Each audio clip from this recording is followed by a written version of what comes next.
Hey, welcome to the CMO Whisper Show. I'm your host, Steve Olensky. Part marketing practitioner, part ad agency veteran, part journalist. I was a writer for Forbes for 10 years.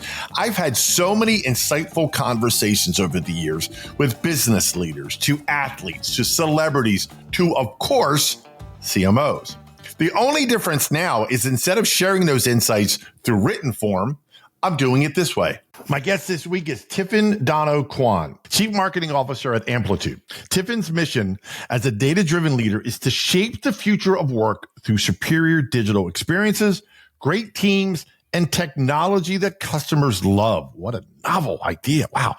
At Amplitude, she drives global marketing strategy and leads a team focused on helping organizations thrive in the digital era. Her career includes CMO roles at Collibra, hopefully I said that right, Dropbox, SAP Ariba, and SAP Fieldglass, a track record that speaks to her ability to scale brands, build impact, and lead with vision. Beyond the C-suite, Tifenn is a vocal LGBTQ plus advocate, a passionate supporter of women in tech, and an avid motorcyclist who brings that same bold energy to everything she does. Tifenn, dare I say my newfound friend, welcome to the show. Thank you, Steve. Really, really excited for our conversation today. We chatted for a few minutes off air, and if that's even any sign of what's to come, buckle up. Okay. I want to start with a high level, like aligning marketing and product to 100 million ARR and beyond. Now, you scaled companies to serious growth milestones, right? Right off the bat. What's the key? This is like the age old between sales and marketing, but here's another one. What's the key to aligning marketing and product when the goal is to hit that 100 million ARR and beyond? Great point. And I've actually really focused my career recently on this very critical topic. Times people ask you, so as a CMO, what's your specialty? What are you great at? What is your passion? What is your expertise? And I dare to say, as CMOs, you have to have multiple expertise, not just one, but there's always one you gravitate towards, right? And the one that I really love is building bridges and building strategies between product teams and marketing teams. And there's a reason for it. The reason is a lot of companies, whether they are traditional companies or not so traditional, are pivoting their growth strategy to an online strategy. Turns out that what they sell online most of the time is a product. Think going into a logged-in experience. You are an online retailer. You are a quick service restaurant online. I won't say brands, but you know where I'm going. Your offering online is your product. So when marketing tries to bring people into the product, it only feels natural for marketing to work very closely with the teams who own the product. And when that product is a digital surface, it makes a ton of sense for those two teams to just be extremely tight at the hip and do a lot of joint activities, joint work together. So what it takes for those teams to just really gel, I would say, is what I call a common language. And that's hard to do, a common language. What is going to bring them together at the table with a sense of purpose, with a sense of shared objectives and shared goals? So that's the first thing that it takes, defining that common language and translating that definition into very specific goals that you can track. The second one is when product teams work into an online logged-in environment. When I mean logged in is you have a password, you have a subscription, you go online, you consume, you engage into that interface. The team are very much focused product on what we call retention, engage the users into the logged-in product experience.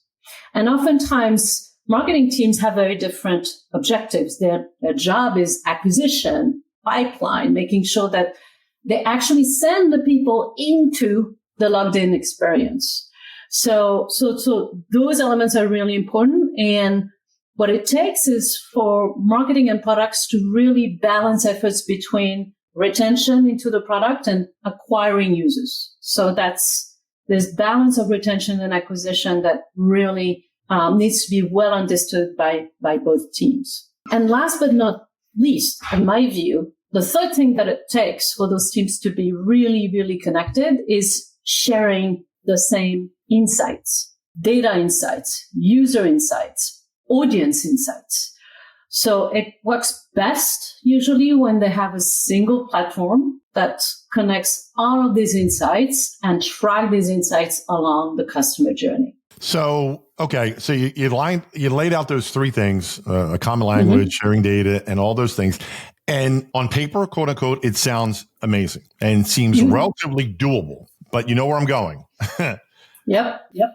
Why and where do so many in your position as a CMO get it wrong or hit those speed bumps or whatever when it comes to working with product teams? And then how do you bridge those gaps? This is the fundamental question. It's the multi-million-dollar question, honestly. So it's a lot of trials and errors. I've worked in companies where there was divide, right? Misunderstanding. And it's usually misunderstanding with that common language, common goals. There's also a little bit of tug of war in who owns what. So you have to be very, very clear about the definitions of ownership and roles and responsibilities. So it's not easy. And I've learned through trials and errors, like most of us, right? You know what not to do. You know what's not working. And you end up over time with very critical components. And I always gravitate around those three things: a common language with very specific objectives, and usually a North Star. What is the actual top metric that everybody is going to go after? Balancing the objectives of the teams around retention and acquisition. And last but not least, sharing the same insights. It takes a lot of time, Steve, and sometimes it takes months, years. But I would say the common denominator that I've seen is if the CMO and the chief product officer really align on those core principles, really want to make it work and just really create a collaborative culture, that collaborative culture trickles down with their teams. Yep. But the opposite is, the old adage of it takes two to tango. And if only one wants to dance, how do you do that? Like, you don't have that in your world right now, which is great. But a lot of people listening are going, hey, that's great, Tifenn, but I can't get my product leader to answer my calls, let alone get on the same page. What do I do? Yeah. So, it's the same thing, I would say, with any sort of partner that you have, whether it's the CRO, the CFO, or the CPO. They may not at first pick your call, but you have to try.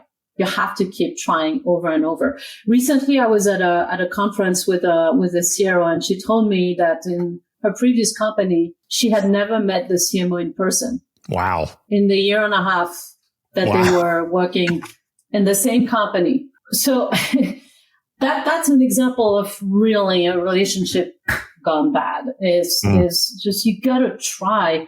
My boss says that to me all the time. He said, Tifenn, you may have disagreements, but you gotta try. Pick up the phone. Try over and over and over. It's really important to give it a shot. So I'd say it's important we all mature people, mature leaders. We have to interact. The other option, if the interaction doesn't come naturally, is to use other teams as a way to connect to you. I'll give you a very simple example. We have a revenue operations organization at Amplitude. It's a wonderful organization, and they create that sort of cadence and governance for us. So if you can't pick up the phone, at least you have to attend cadences. You have to attend reviews on a weekly basis and others. So you have to find a mechanism to connect on a regular basis. And the more consistent your cadence is, the more the collaboration will become enforced. Not in a natural way, but by default, because you're creating that structure and that cadence. So the cadence is important, right? And then the second one, which is the most difficult in any company, is the data, because the universal language across any team is the data, right? You have disagreements, you have misunderstandings. I have found that if you can leverage the data to solve problems and disagreements and set aside emotions for a minute, but just really anchor into the data to drive the conversations, it neutralizes guesswork. It really does neutralizes guesswork, and it creates much more, I would say, stability and conviction. And over time, if the teams start realizing, oh, the data tells actually the right story, they will focus on the data instead of focusing on emotions and likability factors, all those kind of things that are just really noise, frankly. Yeah. So cadences and data. These are the two things in my view that are really important. Right. And I would just add to build on something you said, and I'm a student of human nature in general, and I still don't understand why I think when most people hear the word relationship, they immediately think personal. But relationships permeate everything we do. And it's no different than a personal relationship and a professional relationship. It's the same things that matter is communication, right? And honesty. It's the same things. Right. Oh, no, for sure. I would say the trick sometimes that I use, I'm not the only one using it, is deadlines. There's nothing like a deadline to mobilize teams. And I've seen it work over and over. So there's a lot of chatter. The teams are just tiptoeing, ping-ponging each other. Nobody agrees. But then you come and say, guys, we have a deadline. We need to execute. And we have a very clear ETA. So what are we going to do? And that is also a forcing function, because everybody has a common goal, which is we need to deliver something. We need to achieve something by a set date. And those deadlines are incredibly efficient in driving teams along. Yeah. I want to focus, if I can, on a couple two things, acquisition and retention. And I think you just brought both of them up, but I want to start with acquisition and the value economy. It's shifting really fast, right? How should marketers, in your opinion, be rethinking acquisition in this new value economy with AI at the center? Well, I think that the one thing that I would encourage all marketers to do, if they haven't started to do so, is really take a hard look at their return on investment. So the ROI by channel, by segment, by geography. It's really, really important to understand the performance of every channel of acquisition that you're using. It could be inbound channels, it could be outbound channels. You got to really track those very, very thoroughly on a regular basis. You got to connect your spend to your outcomes. That takes a long time. It's really hard, but once you have it, you need to itemize it across all of your channels, right? And say, okay, what's working well? Is paid social performing? Is paid search, at a good ROI level? What are events producing? You index that and you really, really measure the ROI and the time frame it takes from an investment to start yielding results, right? So this one, in my view, is really critical. So just equip yourself with the data as early as you can. Work with the finance teams, work with your CIO team, your ops team, your systems team to just give you the data that you need to actually identify the channels that work. And then one of the best things I would recommend is diversify. Give yourself in your budget enough room to test and experiment channels. Yeah. AI search is a big deal right now. Everybody is moving through it. And I don't know if you've heard this, Steve, but everybody says SEO is dead. Well, my data says otherwise. My data tells me, no, SEO is not dead. It's changing. It's evolving. We see new channels. AI search is actually starting to emerge, and we have to change, the way we build content, make it much more authored with a point of view. But had I not asked the team to just really track the efficiency of the channels, I may have false positive or false negatives, right? Yep. So tracking, really critical. Invest in it early, diversify, and then test and experiment those acquisition strategies. Because when you put all your eggs in the same basket and you get really limited into the channels of acquisitions that you have, if for some reason one is dropping or one is too expensive for you to go after, what other options do you have, right? Mm-hmm. So leaving room for your teams to experiment, to learn, nobody likes the word failure, the big F. Everybody is like, no, we don't want that because obviously for marketing, we're not allowed to fail. And I would tend to say you absolutely have to let your team fail and learn from it. It's part of the process. In fact, that's how product teams work. Product teams run experiments all the time. And that's how those experiments are telling them if the features and the products that they're building are actually good or not good. So that experimentation and that fail fast, iterate is part of the culture. I would recommend, especially in the acquisition channels, that the marketers really adopt that mindset quickly and have the backup of their boss, whether it's a CMO or the head of go-to-market or the CEO. You got to absolutely have to let your team experiment. It's a core element. So diversification, experimentation, and monitoring and tracking the data for the performance of your channels. So that's acquisition. In the AI era, how do you keep customers loyal, retain them? Oh, that's a very great question. We have multiple ways to do it. I'm a firm believer, and that's one of the key benefits of working closely with product team, that when you start making the experience in the product as optimal as possible from the moment they onboard, activate the solution, and start engaging, if that experience is frictionless or has minimal amounts of friction, they will start engaging. And what you do from that point on is you continue to engage them and, invite them to share their experiences, to, share advice within their own organization to start driving a lot more usage.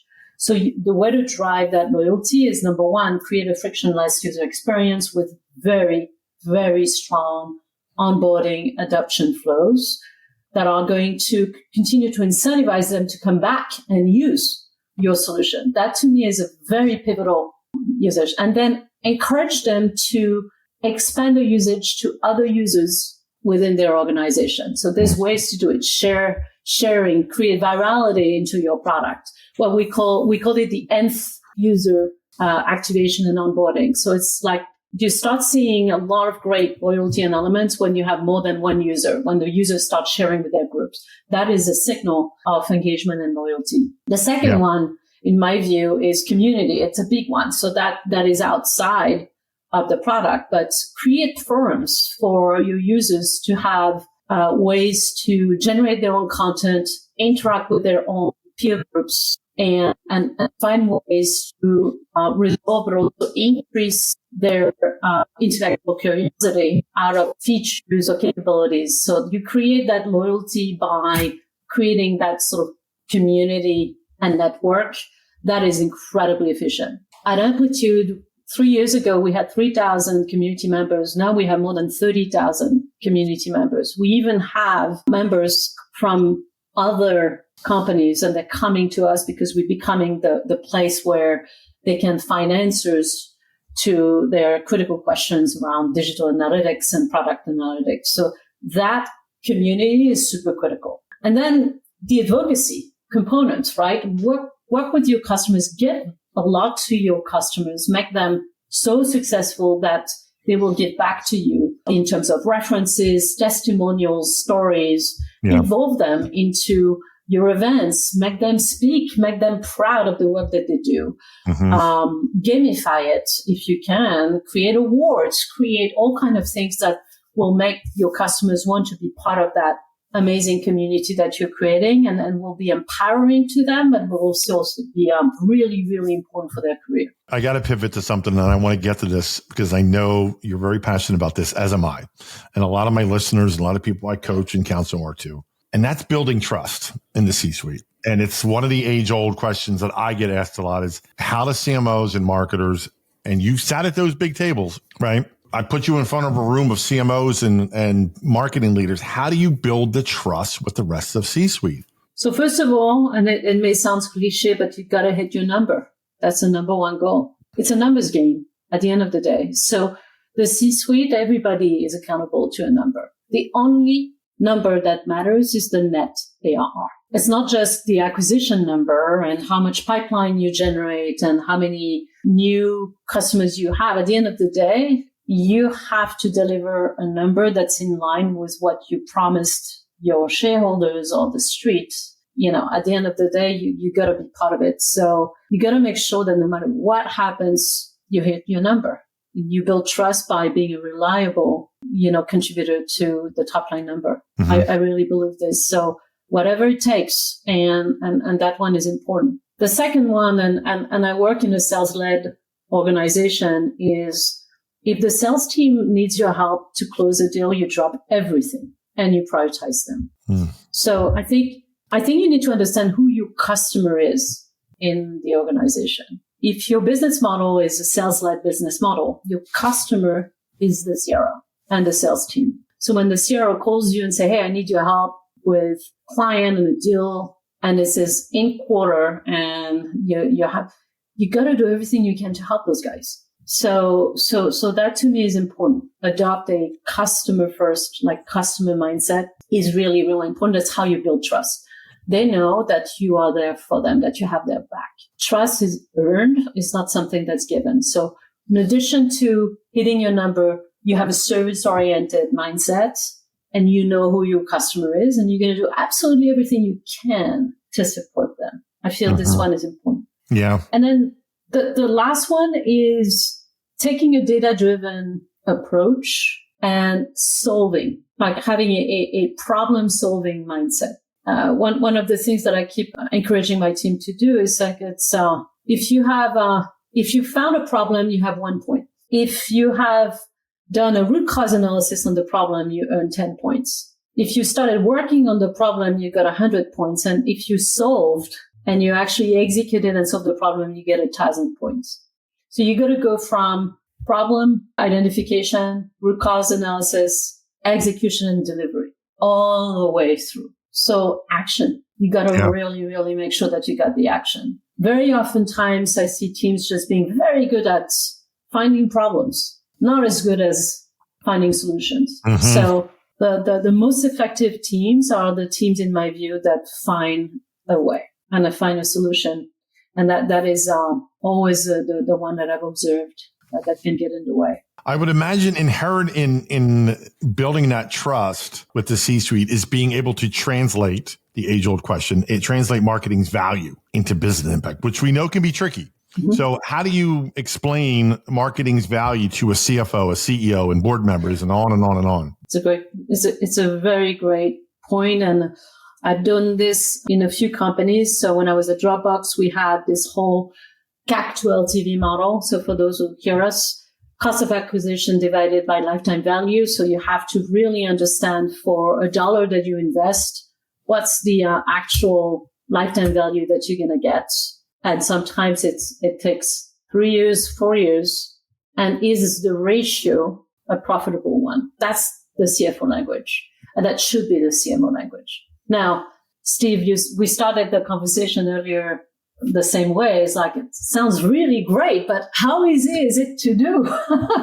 How easy is it? It's not easy.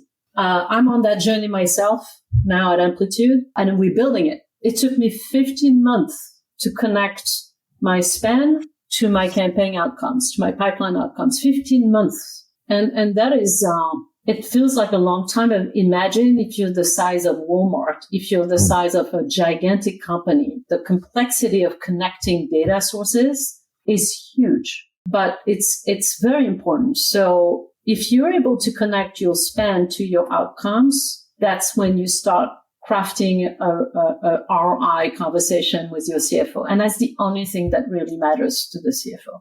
The CFO is going to come and say, Tifenn, or whoever, CMO, dear CMO, show me the ROI by segment, by channel, by sources, by geo. They want to see a cut.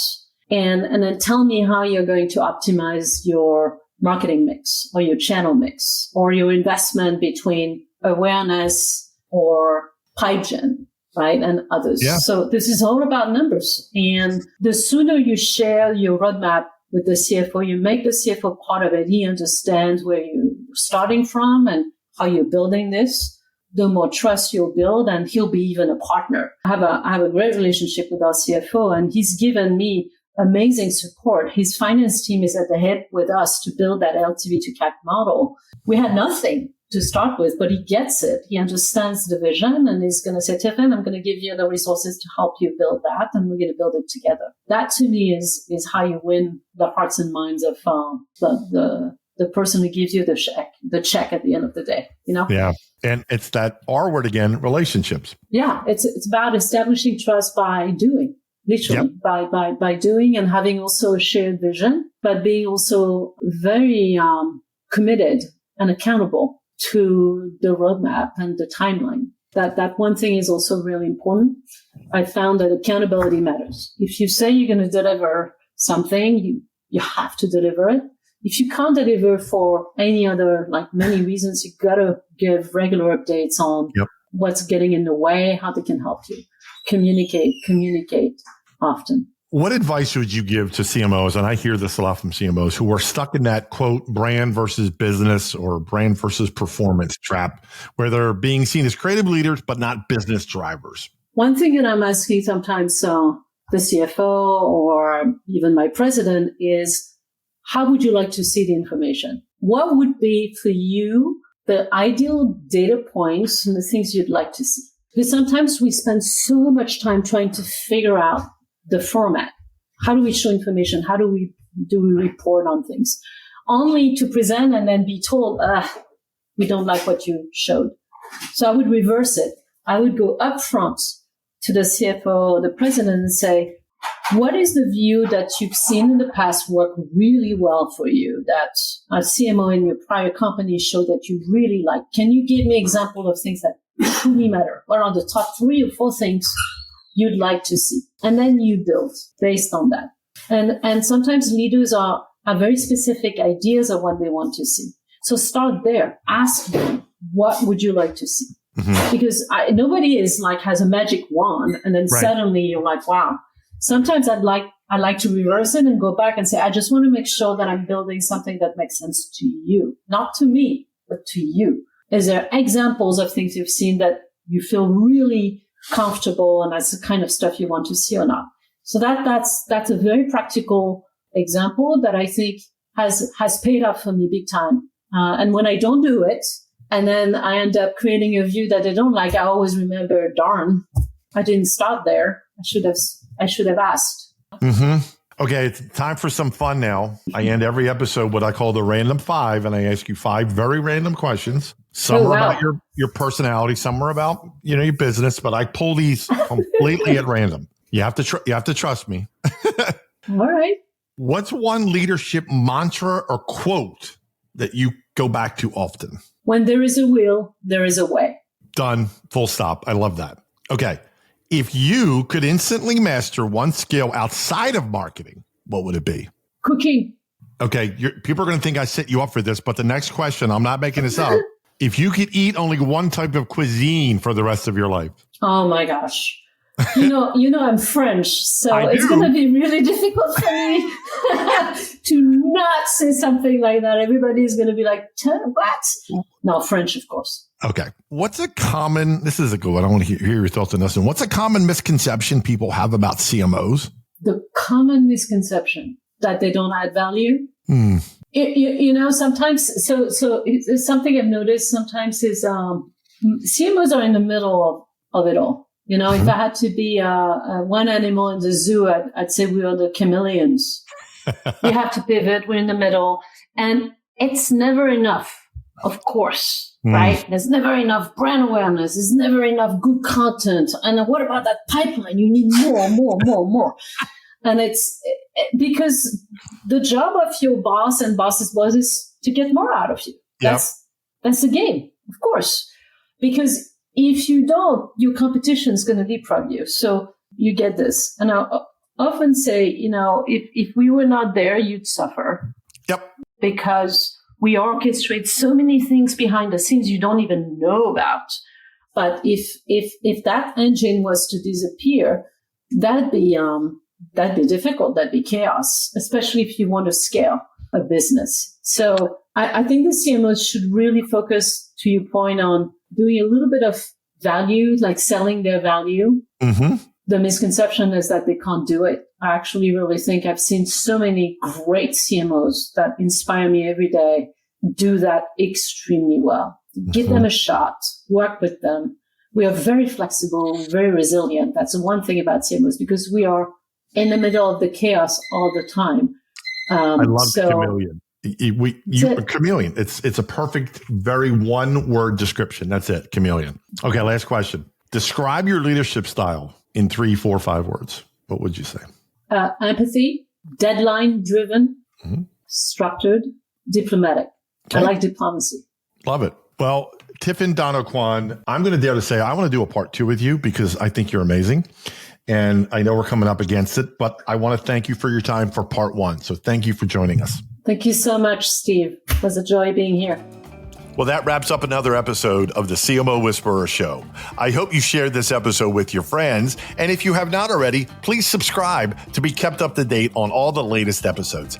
And if you're so inclined, leave me a review on your favorite podcast platform. Thank you.